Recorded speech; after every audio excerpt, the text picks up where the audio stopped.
السلام علیکم and welcome to my YouTube channel. تو امید کرتا ہوں کہ آپ سب خیریت سے ہوں گے۔ آپ میں سے بہت سے لوگ حضرت شاہ ولی اللہ محدث کے بارے میں تو جانتے ہی ہوں گے۔ حضرت شاہ ولی اللہ 21 فروری 1703 میں مشہور مغل بادشاہ اورنگزیب عالمگیر کے عہد حکومت سے 4 سال قبل ضلع مظفر نگر میں پیدا ہوئے۔ آپ کے والد کا نام شاہ عبد الرحیم تھا، جو بہت پائے کے عالم، صوفی اور قناعت پسند بزرگ تھے۔ حضرت شاہ ولی اللہ کا سلسلہ نسب اپنے والد کی طرف سے امیر المومنین سیدنا عمر فاروق سے جا ملتا ہے۔ آپ بچپن ہی سے ذہین تھے اور مضبوط حافظے کے مالک تھے۔ 7 سال کی عمر میں قرآن حفظ کرنے کے بعد فارسی اور عربی کتابیں پڑھنا شروع کر دیں۔ 15 برس کی عمر میں اس زمانے کے مروجہ علوم مثلاً تفسیر، حدیث، فقہ، عقائد، کلام وغیرہ حاصل کر لیے۔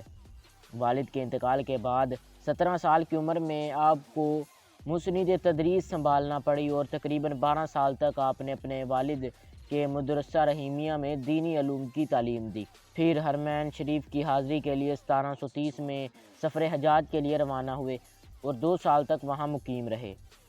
اس عرصے میں آپ نے مدینہ میں شیخ ابو طاہر محمد بن ابراہیم کی شاگردگی اختیار کر لی۔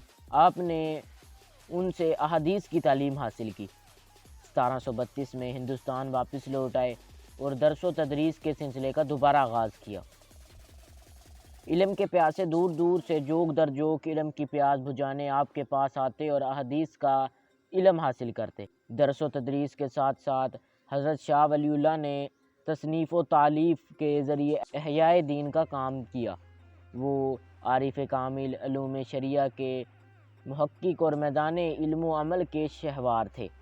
آپ نے محسوس کیا کہ لوگ قرآن کریم کا احترام تو کرتے ہیں اور خیر و برکت کے لیے اس کی تلاوت بھی کرتے ہیں، لیکن اس کے معنی کی طرف توجہ نہیں کرتے۔ چنانچہ آپ نے دین کی تعلیم کو آسان اور عام فہم بنانے کے لیے پہلی مرتبہ قرآن کریم کا فارسی زبان میں ترجمہ کیا۔ آپ نے علم تفسیر پر بھی کئی کتابیں اور تصنیف کی، جن میں سے الفوظ الکبیر بہت عمدہ اور مشہور کتاب ہے۔ حجاز مقدس میں قیام کے دوران آپ نے وہاں کے جلیل القدر اساتذہ سے علوم و حدیث کی سند حاصل کی اور وطن واپس آنے کے بعد آپ نے خود کو احادیث مبارکہ کے لیے وقف کر دیا۔ علم فقہ میں بھی حضرت شاہ ولی اللہ نے متعدد کتابیں لکھی۔ آپ نے اسرار شریعت پر ایک عظیم الشان کتاب حجت اللہ بالغہ لکھی۔ آپ نے مسلمانوں کے اندر پائے جانے والی فہمی اختلافات اور فرقہ وارانہ تنازعات میں انتہائی پسندی اور تشدد کو ختم کرنے کی کوشش کی۔ اس کے ساتھ ساتھ آپ نے مختلف مکاتب فکر کے لوگوں میں اتحاد و اتفاق پیدا کرنے کے سلسلے میں عملی کام کیے۔ آپ نے تصوف کے موضوع پر بھی کئی متعدد کتابیں تحریر کی۔ آپ بیک وقت مفسر، محدث، فقہ اور صوفی تھے۔ آپ اس زمانے میں پیدا ہوئے کہ جب ہندوستان میں مسلمانوں کی حکومت زوال پذیر ہو رہی تھی۔ مسلمان علمی، معاشرتی، اخلاقی اور روحانی اور عسکری اعتبار سے تباہی کی طرف جا رہے تھے۔ آپ نے مسلمانوں کی یہ صورت دیکھ کر ان کی اصلاح کی طرف کامل توجہ فرمائی۔ اس زمانہ کے طریقہ تعلیم اور نصاب کو بدلا، دین سے بدعات اور خرافات اور بے سروپا باتوں کو الگ کیا۔